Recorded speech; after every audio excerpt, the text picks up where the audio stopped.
राजस्थान में सामाजिक सुरक्षा पेंशन योजना में अब तक का सबसे बड़ा फर्जीवाड़ा सामने आया है।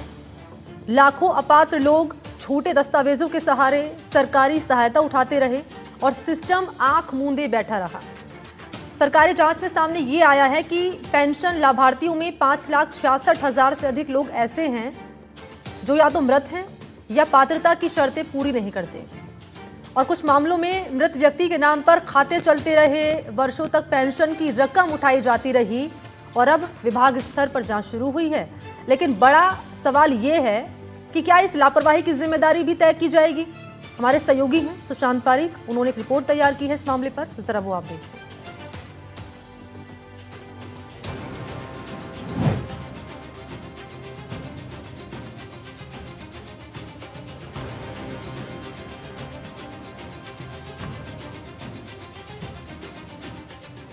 ये राजस्थान के डीडवाना का रहने वाला अब्दुल वाहिद है। उम्र 51 साल है, लेकिन पिछले कुछ महीनों से ये सामाजिक न्याय अधिकारिता विभाग की वृद्धा पेंशन का लाभ उठा रहा था। पेंशन स्कीम में गड़बड़ी की ये केवल एक बानगी भर है। राजस्थान में सामाजिक सुरक्षा पेंशन योजना के नाम पर अब तक का सबसे बड़ा घोटाला सामने आया है। पड़ताल में सामने आया है कि 5,66,000 से ज्यादा अपात्र लोगों ने झूठे दस्तावेजों के सहारे पेंशन उठाई है। सरकारी रिकॉर्ड बताते हैं कि कई मामलों में मृतकों के नाम पर खाते चलते रहे। कहीं कम उम्र बताकर वृद्धा पेंशन ली गई, तो कहीं विधवा पेंशन पुनर्विवाह के बाद भी मिलती रही। राजस्थान में ये पेंशन घोटाला कोई मामूली गड़बड़ी नहीं है, बल्कि संवेदनहीन हो चुके समाज की व्यवस्था की परतें खोलता है। एक ऐसा घोटाला जिसमें मृत व्यक्ति के नाम पर जिंदा खाते चल रहे हैं। एक ऐसा घोटाला जिसमें विधवा महिला को चूल्हा जलाने के लिए जो राशि मिलती थी वो किसी और के खाते में जा रही है। और एक ऐसा घोटाला जिसमें एक बुजुर्ग व्यक्ति अपनी पेंशन पाने के लिए सरकारी दफ्तरों के चक्कर काट रहा है। राजस्थान में इस योजना में सिर्फ उम्र गलत बताने वाले लाभार्थियों की संख्या 99,677 है। डूंगरपुर, भीलवाड़ा, प्रतापगढ़, नागौर जैसे जिलों में हजारों अपात्र नाम सूची में पाए गए हैं। सरकार के नियम कहते हैं कि महिलाओं को 55 और पुरुषों को 58 साल के बाद ही वृद्धा पेंशन मिलनी चाहिए, लेकिन तकनीकी खामियों, सिस्टम की लापरवाही और जमीनी स्तर की अनदेखी ने इस योजना को मजाक बना दिया। अलवर के रामफूल, जो असल में है 50 साल के, लेकिन दस्तावेजों में खुद को 70 साल का बताकर पेंशन ले रहे थे। जयपुर के हरजी लाल ने भी 35 साल की उम्र में झूठी उम्र लिखवाकर पेंशन शुरू करवा ली।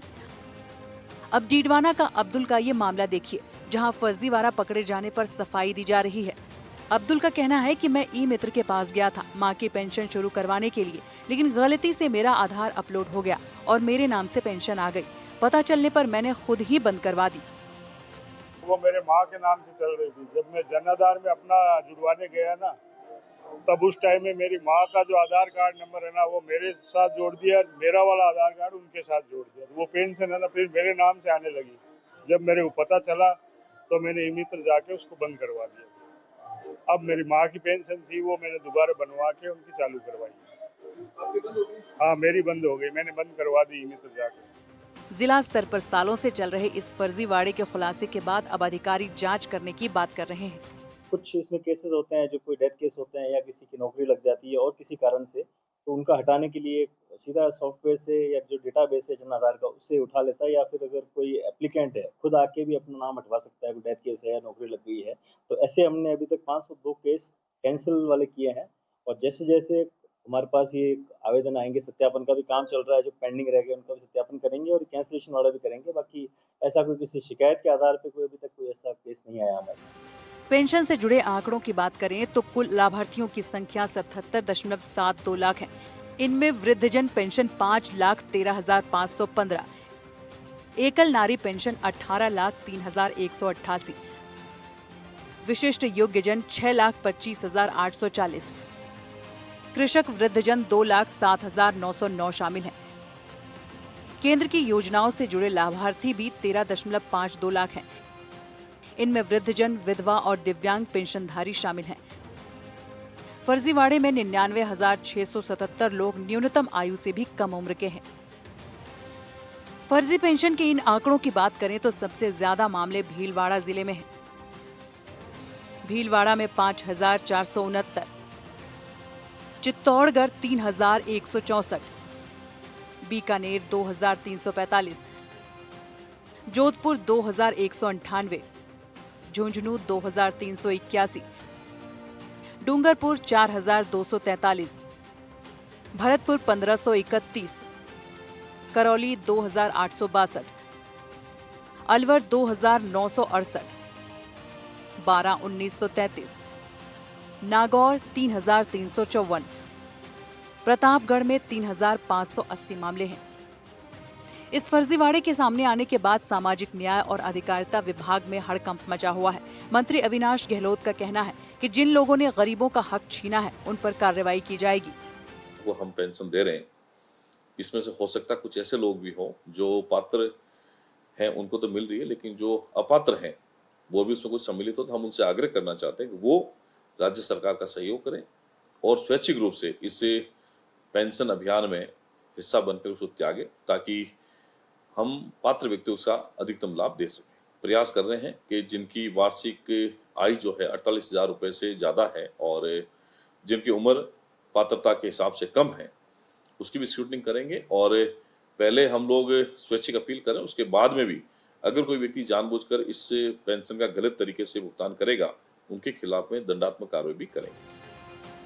दरअसल फर्जीवाड़े की इस खेल का सबसे अधिक नुकसान उन लाखों जरूरतमंद लोगों को हुआ है जो योजना में शामिल ही नहीं किए जा सके, या फिर वे लोग जिनकी पेंशन बिना कारण बताए बंद कर दी गई है। अब सरकार को क्या मांग रही है? हमारे पेंशन चलू करो बाती कोई दुआया पानी कौन दी रहा है माने। ये बात है कि मेरी दादी जी ने 80 साल हो गए, 4-5 साल से तो मिल रही थी, अब नहीं मिल रही है पेंशन। तहसील में गए थे भीड़वाड़ा, 2-3 जगह घूमे थे, लेकिन नहीं हुई चालू, 4-5 महीने से नहीं मिल रही ये बात। क्या वजह बता रहे हो? वजह तो अब ये है, सरकार चालू कर दे तो बड़ी है।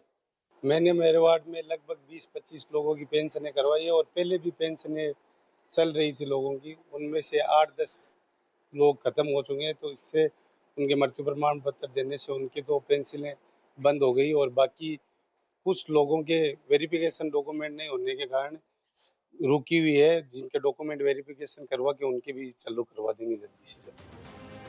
सरकार की सामाजिक सुरक्षा योजनाएं जरूरतमंदों के लिए जीवन रेखा साबित हो सकती थी, लेकिन व्यापक स्तर पर हुई धांधली, अधिकारियों की लापरवाही और फर्जी दस्तावेजों के सहारे अपात्र लोगों ने न केवल खजाने को चूना लगाया, बल्कि जरूरतमंद का हक भी छीन लिया। अब सरकार के सामने सबसे बड़ी चुनौती ये है कि उन पैसों की रिकवरी कैसे हो जिनके नाम से पेंशन जारी हुई। अब वो इस दुनिया में है ही नहीं, तो पैसा किससे वसूल करेंगे? सवाल केवल 5,66,000 लोगों के फर्जीवाड़े का नहीं है, बल्कि उन जिम्मेदार आंखों पर भी सवाल है जो सब कुछ देखकर बंद रही। सवाल उन हस्ताक्षरों पर भी हैं जो इन कागजों पर होते रहे, और सवाल उन संस्थानों पर भी है जिनके पास जिम्मा था जरूरतमंद तक ये मदद पहुंचाना, लेकिन वो फर्जी दस्तावेज तैयार करते रहे। लेकिन अब सबसे बड़ा सवाल ये है कि जब खुलासा हो गया तो इस पूरे घोटाले में शामिल अधिकारियों और कर्मचारियों के खिलाफ सरकार क्या कोई एक्शन लेगी? कैमरामैन जसराज के साथ सुशांत पारिक, एनडीटीवी, जयपुर। राजस्थान को हरा भरा करने के उद्देश्य से